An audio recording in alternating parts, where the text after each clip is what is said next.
Hello guys, in this video I'll show you how you can get click sounds for Geometry Dash. So without further ado, let's get started. First of all, open a browser and then you need to write Geometry Dash. Click the first link here, press download and download for Windows or other platforms. In my case, it will be Windows. Once it's downloaded, click on the setup, press OK, press next, agree, next, install, and wait until installation process is done. After it's done, press next, finish.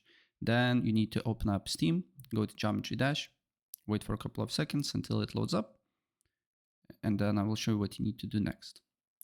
Then press on GeoD icon, then select here and right click, go to download, and then right click sound, press get, install, wait until it is installed and press restart now.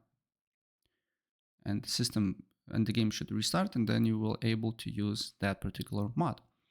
Press on GeoD again, look for click sound, press view, press gear icon, and then here you can modify the mod, right?